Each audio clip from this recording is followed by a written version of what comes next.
ఓం నమః శివాయ. ఓం నమో నారాయణాయ. నరదృష్టి కర్మ నివారణ, సంచిత కర్మ, ప్రారబ్ధ కర్మ, ఆగమిక కర్మ నివారణ, సకల దోష దగ్ధ తులాభార కాలభైరవాయ నమో నమః. ప్రథమం శైలపుత్రి, ద్వితీయం బ్రహ్మచారిణి, తృతీయం చంద్రఘంటిక, కూష్మాండేతి చతుర్థం, పంచమం స్కందమాతేషు, షష్టమం కాత్యాయని చ, సప్తమం కాళరాత్రి, అష్టమం మహాగౌరీ, నవమం సిద్ధిరాత్రి. శ్రీ రాజరాజేశ్వరీ దేవ్యై నమోస్తుతే. హరి ఓం. మా ఛానల్కి స్వాగతం. చూస్తున్న వీక్షకులకు, ప్రేక్షకులకు, ప్రియ కాళభైరవ భగవద్బంధులకి స్వాగతం పలుకుతూ, మమ్మల్ని ఎంతగానో ఆదరిస్తూ ఉండబడినటువంటి ప్రియ సోదర సోదరీమణులకు స్వాగతం పలుకుతూ, అందరికీ ముందస్తుగా విజయదశమి పండగ శుభాకాంక్షలు. అమ్మవారి యొక్క ఆశీస్సులు ఉంటే మనకు అన్నీ ఉన్నట్లే కనుక అమ్మను స్మరిద్దాం, అమ్మను ధ్యానిద్దాం. ప్రకృతితో మమేకమైనటువంటి అమ్మవారిని శాకాంబరి స్వరూపంలో పూజ చేసుకుందాం. జీవనాన్ని అద్భుతమైన ఆనందకరమైన జీవితానికి స్వాగతం పలుకుదాం. 1వ తారీఖు 10వ నెల 2024 నుండి 15/10/2024 వరకు పుట్టినటువంటి వారందరికీ కూడా ముందస్తుగా జన్మదిన శుభాకాంక్షలు. గతంలో వివాహం చేసుకున్న వారికి వివాహ వార్షికోత్సవ శుభాకాంక్షలు. ద్వాదశ రాశుల్లో గ్రహ గమనాల్ని ఒకసారి వీక్షింపచేద్దాం. వృషభ రాశిలో దేవగురు బృహస్పతి సంచార స్థితి, విశేషంగా మిథున రాశిలో కుజ భగవానుడు సంచార స్థితి, కన్య రాశిలో రవి బుధ కేతు సంచార స్థితి. 3 గ్రహాలు కలిపి బుధాదిత్య రాజయోగం చేత కన్యరాశిలో సంచార స్థితి. తులారాశిలో శుక్ర భగవానుడు స్వక్షేత్ర సంచార స్థితి. కుంభరాశిలో శని భగవానుడు స్వక్షేత్ర తిరోగమన సంచార స్థితి. మీనరాశిలో రాహు సంచార స్థితితో ద్వాదశ రాశుల్లో గ్రహ గమనాలు ఈ విధంగా ఉన్నాయి. మీనరాశి వారు మహాలయాల అమావాస్య సందర్భంగా ఎలాంటి విధి విధానాలు పాటించడం వలన, ఒకవైపు ఏలనాటి శని ప్రారబ్ధ సంచార స్థితిలో ఉండడం, రాశిలోని రాహు సంచార స్థితి, అర్ధాష్టమ కుజదోష ప్రభావం ఉన్నప్పుడు ఎలాంటి విధులను పాటించాలో ఈ వీడియోలో సవివరంగా సంపూర్ణంగా తెలుసుకుందాం. మీనరాశిలో ఏ నక్షత్రాలు వస్తాయనగా పూర్వాభాద్ర నక్షత్రంలోని చివరి పాదమైన 4వ పాదము, ఉత్తరాభాద్ర నక్షత్రంలోని 4 పాదాలు, రేవతి నక్షత్రంలోని 4 పాదాలు కలిపితే మీనరాశి అవ్వడం జరుగుతుంది. చాలామందికి పుట్టినటువంటి కాల సమయంలో డేటా ఆఫ్ బర్త్లో లేనటువంటి వారందరికీ కూడా పేరు యొక్క మొదటి అక్షరాన్ని అనుసరిస్తూ ఆ రాశిని తెలుసుకునే ప్రయత్నం చేద్దాం. డి, దుమ్, షం, ఝా, ధా, దే, దో, చా, చి అక్షరాల వారందరూ కూడా మీనరాశి జాతకులే. మీనరాశి యొక్క అధిపతి దేవగురు బృహస్పతి కనుక మీనరాశి వారు గతించినటువంటి పెద్దవారందరికీ కూడా మీ యొక్క సాంప్రదాయాలకు అనుకూలంగా కార్యక్రమాలు ఆచరింపచేసుకొని నల్లటి నూలు దర్భను వదిలేసి శనగపప్పుతో కూడుకున్న పదార్థాన్ని, అంటే భక్ష్యాలు కానీ, పులిహోర లాంటివి కానీ, చక్కెర పొంగల్ లాంటివి కానీ యథాశక్తిగా చేసి బ్రాహ్మణుడికి దానం ఇవ్వడం, అలాగనే గోమాతకు శనగపప్పుతో కూడుకున్న ఆహారాన్ని ఏర్పాటు చేయడం, ప్రవహించే నీటిలో ఈ శనగపప్పును వేయడం, పక్షులకు దానం చేయడం వలన, శునక మహారాజులు స్వీకరించడం వలన, కాకిరాజేవారు స్వీకరించడం వలన, వారి యొక్క ఆత్మ రూపంలో స్వీకరించడం వలన గ్రహదోషాలు తొలగిపోయి గతించిన వారి యొక్క ఆత్మ తృప్తి చెంది వంశాభివృద్ధి కలగడం, ధనకనక వస్తు వాహనాలు మీ సొంతం అవడం, ఏ పనులైతే చేయాలనుకుంటున్నామో వాటన్నిటిలో ఉన్న పనులు ఆటంకాలు వాటంతటికి అవే తొలగిపోయి అద్భుతమైన జీవితం మీనరాశి వారి సొంతం అవుతుందని చెప్పి గమనించగలగాలి. అదే కాకుండా రాశిలోనే రాహు, తృతీయంలో గురువు, అర్ధాష్టమ కుజుడు, సప్తమంలో రవి బుధ కేతు సంచార స్థితి, అష్టమంలో శుక్రుడు, వ్యయంలో శని భగవానుడు. అంటే వీలైనంత వరకు ఎక్కువ గ్రహాలు కూడా అనుకూలించే పరిస్థితి లేవు. మీ జన్మ నక్షత్రం రోజున పూర్ణిమ, అష్టమి, అమావాస్య తిథుల యందున దూర వాయు జల ప్రయాణాలు పెట్టుకోవద్దు. వీలైనంత వరకు గొడవలకు దూరంగా ఉండండి. మౌనంగా ఉండే ప్రయత్నం చేయండి. ఏదైనా ఒక పని చేసేటప్పుడు దీని ఎంతవరకు దీని యొక్క ప్రయాణం అవుతుంది, సుదీర్ఘమైన ప్రయాణాలకు దీర్ఘకాలిక ప్రణాళికలతో మీరు ముందుకు వెళ్ళగలిగితే తాత్కాలికమైనటువంటి ఏదైతే ఇబ్బందులు ఉన్నాయో వాటిని అధిగమించే పరిస్థితి చాలా అధికంగా ఉంటుంది. లేదు తాత్కాలికమైనటువంటి వాటికి అలవాటు పడ్డారా జీవితం అంతా అతుకుల బొంతే అని చెప్పి గమనించగలగాలి. కనుక ఏదైనా పని చేసేటప్పుడు ఎందుకనక గ్రహాలు రాశిలోని రాహు, తృతీయంలో గురువు, అటు కుజుడు, సప్తమము, అష్టమం, వ్యయము అనేక రకాల గ్రహాలు అనుకూలించలేని పరిస్థితుల్లో ఉన్నాయి. చెయ్యని కారణాల చేత మనోవేదన అనేక రకాలుగా ఇబ్బందికి గురవుతున్నాయి. కనుక ఇలాంటి కాల సమయంలో బ్రాహ్మణుడు, గోమాత, పక్షిరాజ, సునకపురాజ పితృదేవతల యొక్క ఆశీస్సులు పొందగలిగి మౌనం, ధ్యానం, ఏకాగ్రత, ఆరోగ్యాన్ని కాపాడుకోగలిగితే రాబోయే కాల మంచి భవిష్యత్తు. లేకపోతే మోకాళ్ళు, అరికాళ్ళు, అరచేతుల్లో మంటలు, అనేక రకాల నరాల బలహీనత, శిరోభారము అంటే లివర్కు, కిడ్నీకి సంబంధించిన వ్యాధులు పొంచి ఉన్నాయి. తస్మాత్ జాగ్రత్త. కనుక వీలైనంత వరకు దాన ధర్మాలతో, ఆధ్యాత్మిక చింతనతో నిత్య సూర్య నమస్కారము మీకు అదృష్టాన్ని, ఆనందాన్ని, ఆరోగ్యాన్ని ప్రసాదించబోతుంది.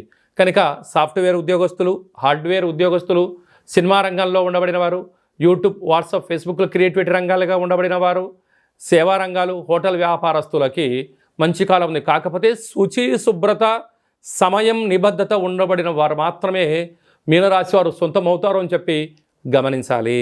అక్టోబర్ మాసంలో ముఖ్యమైనటువంటి పండుగల గురించి క్లుప్తంగా, సవివరంగా, సంపూర్ణంగా తెలుసుకుందాం. 2వ తారీఖు 10వ నెల 2024 భాద్రపద మాస కృష్ణపక్ష అమావాస్య బుధవారము. సాక్షాత్తుగా హరిహరసుతుడైనటువంటి అయ్యప్ప స్వామి వారి యొక్క జన్మ నక్షత్రము, విఘ్నేశ్వర స్వామి యొక్క జన్మ నక్షత్రము కారణం చేత అదే కాకుండా మహాలయాల అమావాస్య అంటారు. అంటే మనకు బహుళపక్షము ప్రారంభం అయినప్పటి నుండి అమావాస్య వరకు గతంలో గతించినటువంటి మన పెద్దలు వారు ఏ తిథి రోజైతే పరమపదింపజేశారో, లేకుంటే ఏ రోజైతే పరమపదింపజేశారో మనము ఆ రోజును గుర్తుపెట్టుకొని వారికి స్వయంపాక కార్యక్రమాలను, మన సనాతన సాంప్రదాయము, మన ఆచార వ్యవహారాలు, ప్రాంతాలను బట్టి వాళ్ళను పెద్దవాళ్ళను తృప్తిపరచడం కోసం ఏమే కార్యక్రమాలు చేస్తామో చేయాలి. అలా పరిసర ప్రభావం చేత కుదరలేనటువంటి వారందరికీ ఈ యొక్క అమావాస్య తిథి యందున తప్పకుండా ఆ గతించిన వారిని స్మరించుకొని వారి ఆత్మ తృప్తి కోసమే ఏదైతే కార్యక్రమాలు చేస్తామో మనకు వారి యొక్క ఆశీస్సులు ఉంటాయి.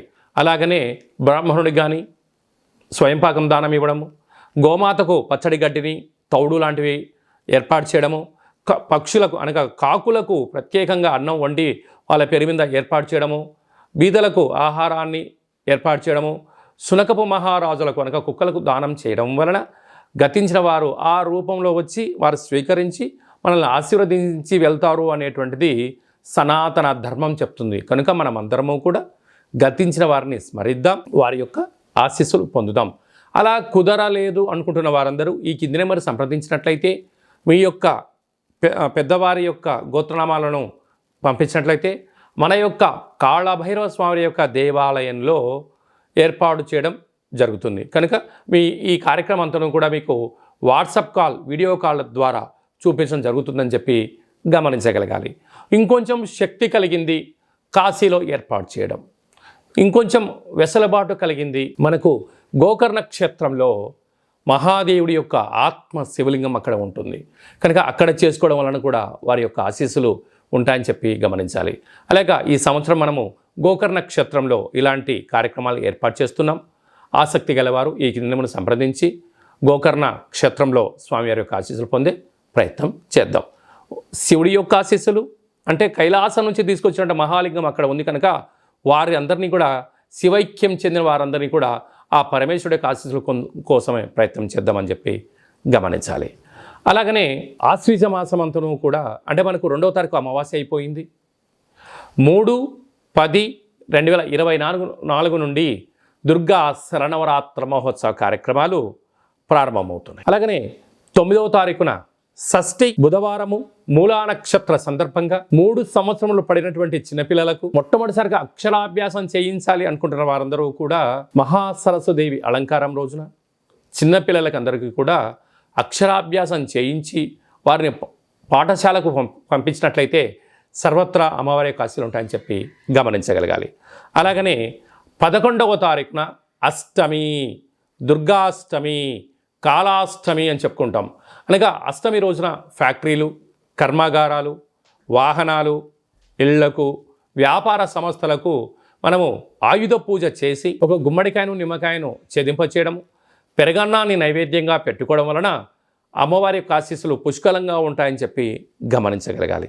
అలాగనే 12వ తారీఖున విజయదశమి పండగ కనుక విజయం కలిగించడం కోసం మనమందరం కూడా ప్రతి సంవత్సరం ఏదో ఒక కార్యక్రమాన్ని దిగ్విజయం పరుచుకోవాలి అనుకుంటున్న వారందరూ కూడా ఆ రోజు అమ్మవారికి పూజ చేసుకొని నమస్కారం చేసుకొని పనులు ప్రారంభించడం వలన జయహో విజయోహో అనేటువంటి శక్తి మనందరికీ కలుగుతుందని చెప్పి గమనించాలి.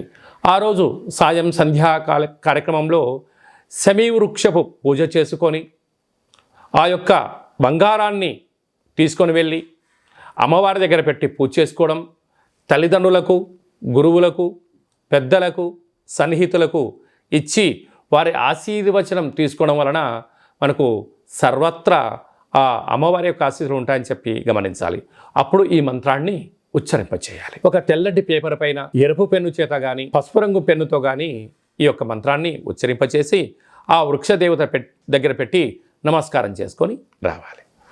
ఓం శమి శమైతే పాపం శమి శత్రు వినాశనం అర్జునస్య ధనుర్ధారీ రామస్య ప్రియదర్శనం శ్రీ అపరాజితాదేవ్యై నమోస్తుతే అనేటువంటి మంత్రాన్ని 27 సార్లు ఉచ్చరింప చేసుకొని అక్కడ అమ్మవారి దగ్గర ప్రదక్షిణ చేసి నమస్కారం చేసుకోవడం వలన రాముడు ఎంతటి విజయాన్ని పొందాడో మనకు కూడా అలాంటి విజయాన్ని ప్రసాదించమని అమ్మవారిని కోరుకుందాం.